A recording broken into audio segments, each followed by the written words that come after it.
Even हम लोग आज स्टैटिक जीके का मॉक टेस्ट नंबर 2 लेके आए हैं और यह मॉक टेस्ट जो है किसी भी एग्जाम के लिए बेहद इंपॉर्टेंट होगा और आपकी लगातार रिवीजन करने के लिए बहुत ही इंपॉर्टेंट होगा, क्योंकि ये तरीका जो है मॉक टेस्ट रिवीजन करने का बहुत ही अच्छा तरीका माना जाता है। तो चलिए पहला क्वेश्चन स्टार्ट करते हैं। तो पहला क्वेश्चन है, प्रमुख चिकित्सा संबंधी आविष्कारों का सही मिलान कीजिएगा।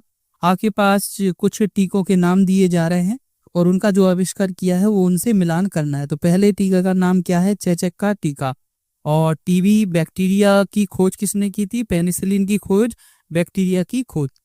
और सभी के आंसर आपके सामने लिखे हैं, बस आपके दिमाग का खेल है, सही मिलाना है। तो मिलाते हैं, चलिएगा स्टार्ट करते हैं। सबसे पहले चेचक के टीके की बात करते हैं। तो इसकी खोज किसने की थी? आप सोचिएगा, चेचक के टीबी की खोज किसने की थी? टीके की खोज किसने की थी? एडवर्ड जेनर ने की थी। तो एडवर्ड जेनर कहाँ पर है? सबसे नीचे है, तो इनको मिलाते हैं सबसे नीचे। तो एडवर्ड जेनर से ये मिल चुके हैं। तो एडवर्ड जेनर ने खोज की थी टीबी के टीके की। इसके बाद दूसरे को देखिएगा, दूसरे कौन है? दूसरे जो है वो कौन है? TB bacteria. टीबी बैक्टीरिया की खोज किसने की थी? टीबी बैक्टीरिया की खोज किसने की थी? आपके आंसर आ गया होगा, रॉबर्ट कॉच ने। रॉबर्ट कॉच से इनको मिला देते हैं, तो टीबी के टीके की खोज हो चुकी है। इसके बाद आते हैं पेनिसिलिन। पेनिसिलिन की खोज किसने की थी? तो सीधा सामने लिखा है, अलेक्जेंडर फ्लेमिंग ने पेनिसिलिन की खोज की थी। बैक्टीरिया की खोज किसने की थी? तो एक ही ऑप्शन बचा है, तो लुई लुईएन हॉक ने की थी बैक्टीरिया की खोज। ठीक है, तो ये हो गए चारों के चारों। तो यही से याद कर लो, चेचक की टीबी की खोज एडवर्ड जेनर ने, टीबी बैक्टीरिया की खोज रॉबर्ट कॉच ने, पेनिसिलिन की खोज अलेक्जेंडर फ्लेमिंग ने, बैक्टीरिया की खोज लुईएन हॉक ने। हो गए ना सबको याद? बैक्टीरिया की खोज लुईएन हॉक ने, पेनिसिलिन की खोज अलेक्जेंडर फ्लेमिंग ने, टीबी बैक्टीरिया की खोज रॉबर्ट कॉच ने, चेचक की टीके की खोज एडवर्ड जेनर ने। तो अगले क्वेश्चन पे आते हैं। तो आगे यही फिर से है, एंटीजन की खोज किसने की? एंटीजन की खोज किसने की? चार ऑप्शन है, कार्ल लैंडस्टीनर, जॉन एसॉल सिम्पसन। एंटीजन एंटीजन की जो खोज है वो की थी लैंडस्टीनर ने। मिला दीजिएगा इनको। लैंडस्टीनर ने किसकी खोज की थी? एंटीजन की खोज की थी। इसके बाद क्लोरोफॉर्म की खोज क्लोरोफॉर्म सिम्पसन इन्होंने की थी। तो मिला दीजिएगा इनसे, सिम्पसन से मिल गया। इसके बाद पोलियो वैक्सीन की खोज किसने की थी? पोलियो वैक्सीन की खोज किसने की थी? जॉन ई सॉल्क, सामने ही लिखे हैं, जॉन ई सॉल्क ने की थी। इसके बाद हम लोग आते हैं पोलियो वायरस की खोज। पोलियो वायरस की खोज किसने की थी? तो एक ही बच्चे हैं, तो उनका नाम क्या है? कार्ल लैंडस्टीनर और एरविन पॉपर, इन दोनों ने मिलकर की थी। तो समझ जाओ, एंटीजन की खोज किसने की थी? लैंडस्टीनर ने। क्लोरोफॉर्म सिम्पसन ने। पोलियो वैक्सीन की खोज जॉन ए सॉल्क ने। पोलियो वायरस की खोज कार्ल लैंडस्टीनर और एरविन पॉपर ने मिलकर की थी। आगे आते हैं, तो अगला है, किसकी बात हो रही है? HIV। सबसे पहले क्वेश्चन पर है, विषाणु द्वारा होने वाले रोगों का सही मिलान कीजिए। तो यहाँ पर विषाणु का नाम लिखा हुआ है और सामने लिखा है उनसे होने वाले रोग का नाम। तो सबसे पहले HIV वायरस से कौन सा रोग होता है? तो सबको क्लियर पता होगा, एड्स होता है HIV वायरस से। HIV वायरस के बाद अगला कौन सा virus? HSV, herpes simplex virus. HSV virus से कौन सा रोग होता है? तो यही लिखा है सामने नाम, हर्पीज। तो यही इसका रोग होता है। इसके बाद अगला कौन सा है? अगला है मोरबीलो वायरस से कौन सा होता है? मोरबीलो वायरस से होता है खसरा। मोरबीलो वायरस से कौन सा रोग होता है? खसरा। इसके बाद कौन सा है? पोलियो से तो पता ही है, पोलियो वायरस से पोलियो ही होता है रोग। HIV rates, herpes simplex virus, herpes होता है रोग। मोरबीलो वायरस से खसरा होता है, पोलियो से पोलियो होता है। आगे आप बढ़ते हैं, और भी वायरस की बात हो रही है यहाँ पर। तो किसकी बात हो रही है? बेरियोला वायरस से कौन सा रोग होता है? बेरियोला वायरस से कौन सा रोग होता है? बेरियोला वायरस से होता है चेचक। तो चेचक किस वायरस से होता है? वेरियोलस वायरस से होता है चेचक। वेरियोला वायरस से कौन सा होता है? चेचक। मिक्सो वायरस से कौन सा होता है? चेचक हो गया। वेरियोला वायरस से, मिक्सो वायरस से होता है एनफ्यूजा। एनफ्यूजा है, एनयूजा लिखा, एनफ्यूजा बोलते हैं। एनफ्यूजा होता है किससे? मिक्सो वायरस से। मम्पस वायरस से कौन सा होता है? मम्पस वायरस से कौन सा होता है? मम्पस वायरस से होता है गलसुआ।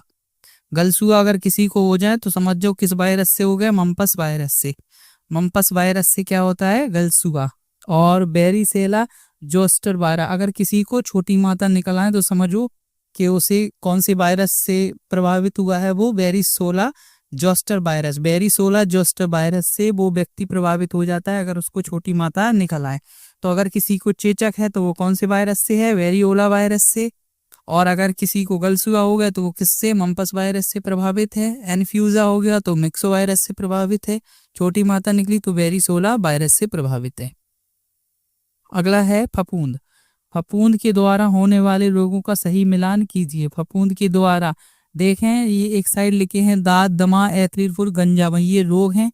और दूसरी साइड लिखे हैं फफूंद। फफूंद से होने वाले रोगों को अपन को सही मिलाना है। एक फफूंद का नाम है ट्राइकोफाइटोन। ध्यान रख लो, ट्राइकोफाइटोन से क्या होता है? ट्राइकोफाइटोन अगर ये फफूंद किसको लग जाए ना तो उसके पैरों में इन्फेक्शन हो जाता है, यानी कि एथलीट फुट उसी से होता है। एथलीट फुट की बात की जाए तो किस वायरस से हो जाता है? किस फफूंद से हो जाता है? तो फफूंद का नाम है ट्राइकोफाइटोन। टिनिया कैपिटिस, एक दो बार नाम रखो। टिनिया कैपिटिस से कौन सा फफूंद से कौन सा रोग होता है? टिनिया कैपिटिस से। तो अगर किसी को गंजा देख रहे ना, हो जाए कोई गंजा, तो उसे कौन सा फफूंद लग गया? उसके बालों में लग गया है टिनिया कैपिटस। अगला एस्परजीलस फ्यूमिगेटस। इस फफूंद से अगर हो जाए ना किसी को तो इस फफूंद से क्या हो जाता है? दमा अस्थमा की बीमारी इसी से हो जाती है। अगला कौन सा है? ट्राइकोफाइटोन। तो देखो, दांत मात भी हो जाए तो भी यही वायरस है, और गंजापन के लिए भी यही फफूंद है। सॉरी, वायरस बोल रहे थे, यही फफूंद है। इंपोर्टेंट है, ध्यान रखना। ट्राइकोफाइटोन। आगे आ रहा है हम लोग किसकी बात कर रहे हैं? विटामिन के रासायनिक नाम से। एक साइड विटामिन लिखिए, दूसरी साइड उनके रासायनिक नाम लिखिए। तो विटामिन ए का रासायनिक नाम क्या है? सबको पता होगा। विटामिन ए का रासायनिक नाम तो सब लोग जानते ही हैं, रेटिनॉल। विटामिन ए का रासायनिक नाम क्या है? रेटिनॉल। विटामिन ए का रासायनिक नाम क्या है? रेटिनॉल। विटामिन बी वन का रासायनिक नाम क्या है? विटामिन बी वन का रासायनिक नाम क्या है? थाइमीन। क्या है रासायनिक नाम? थाइमीन। विटामिन बी वन का रासायनिक नाम क्या है? थाइमीन। विटामिन बी टू का रासायनिक नाम क्या है? विटामिन बी टू का रासायनिक नाम है लाइबोफ्लोविन। विटामिन बी थ्री का रासायनिक नाम क्या है? नियासिन। तो विटामिन ए का रासायनिक नाम थाइमिन, विटामिन बी वन का रासायनिक विटामिन ए का रासायनिक नाम रेटिनॉल, और विटामिन बी वन का रासायनिक नाम थाइमिन, विटामिन बी टू का रासायनिक नाम राइबोफ्लोविन, विटामिन बी थ्री का नाम नियासिन। अगला विटामिन सी का रासायनिक नाम विटामिन सी का रासायनिक नाम क्या होगा? विटामिन सी का रासायनिक नाम क्या होगा? Ascorbic acid. कौन सा? Ascorbic acid. विटामिन सी का रासायनिक नाम एस्कॉर्बिक एसिड। विटामिन ई का रासायनिक नाम टोकोफेरॉल। विटामिन ई का रासायनिक नाम टोकोफेरॉल। विटामिन बी ट्वेल्व का रासायनिक नाम पता है? साइनोकोबाल्मिन। इसके बाद विटामिन के का रासायनिक नाम एक ही बचा, फिलोक्यूनॉन। विटामिन के से ध्यान रखो, फिलोक्यूमेन। विटामिन सी का एस्कॉर्बिक एसिड, विटामिन ई का टोकोफेरॉल, विटामिन बी 12 का साइनोकोबालमिन। अगला आते हैं, कुछ और क्वेश्चन मिलाएं। सबसे बड़ा महासागर कौन सा है? सबसे बड़ा महासागर सबको पता है कौन सा होता है सबसे बड़ा महासागर? तो प्रशांत महासागर सबसे बड़ा महासागर है। सबसे बड़ा महासागर कौन सा है दुनिया का? प्रशांत महासागर। सबसे छोटा महासागर कौन सा है? आर्कटिक महासागर। सामने लिखे आंसर। सबसे गहरा महासागर कौन सा है? सबसे गहरा महासागर कौन सा है? प्रशांत महासागर। सबसे गहरा महासागर भी कौन सा है? प्रशांत महासागर। महासागरों में सबसे गहरा स्थान किसका है? मोरियाना गर्त का। मोरियाना गर्त का। तो देखो, सबसे बड़ा महासागर की बात की जाए, सबसे गहरा महासागर की बात की जाए तो आंसर क्या निकलते? प्रशांत महासागर। सबसे छोटे की बात की जाए तो आंसर क्या निकलता? आर्कटिक महासागर। सबसे गहरी गर्त की बात की जाए तो क्या निकलता? मोरियाना गर्त। सबसे बड़ी जल संधि की बात की जाए तो सबसे बड़ी जो जल संधि है उसका नाम क्या है? सबसे बड़ी जल संधि का नाम क्या है? तो देखो, यहाँ पर कंफ्यूजन होती रहती है। तो डेविस जल संधि और टार्टर जल संधि।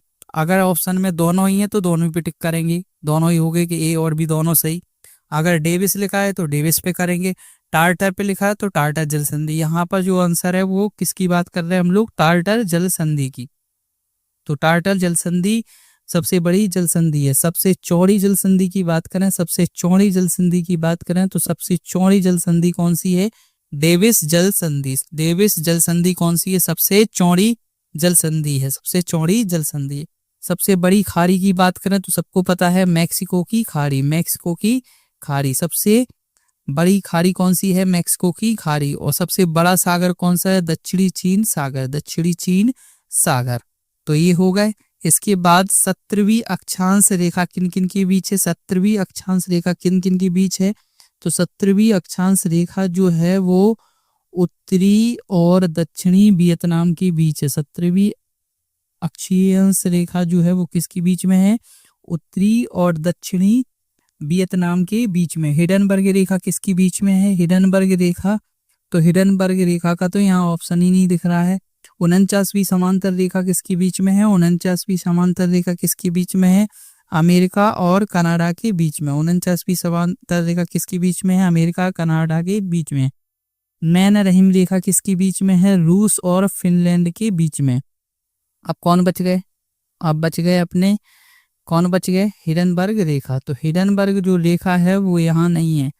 हिडनबर्ग रेखा किस किस के बीच में है? हिडनबर्ग रेखा, हिडनबर्ग रेखा जो है वो जर्मन और पोलैंड के बीच में है। किसके बीच में है? जर्मन और पोलैंड के बीच में। हिडनबर्ग रेखा किसके बीच में है? जर्मन और पोलैंड के बीच में। ठीक है। इसके बाद अगला क्वेश्चन है, सबसे गहरी नदी घाटी कौन सी है? सबसे गहरी नदी घाटी कौन सी है भारत में? तो भारती की बात हो रही है यहाँ पर, तो कौन सी है? भागीरथ बा अलकनंदा। किसकी बात हो रही है यहाँ पर? भागीरथ बा अलकनंदा। सबसे गहरी नदी घाटी कौन सी है? भागीरथ बा अलकनंदा। सबसे बड़ा नदी द्वीप कौन सा है? तो ये तो पता है, सामने लिखा मंजुलई। कौन सी नदी पर है? ब्रह्मपुत्र नदी पर। कौन से राज्य में? असम में। इसके बाद सबसे बड़ी कृत्रिम झील सबको पता है, गोविंद बल्लभ पंत सागर। इसके बाद सबसे लंबा समुद्र तट कहाँ पर है? मरीना बीच, चेन्नई में है। मरीना बीच, चेन्नई में। तो ये इंपॉर्टेंट छोटा सा वीडियो है, जल्दी कवर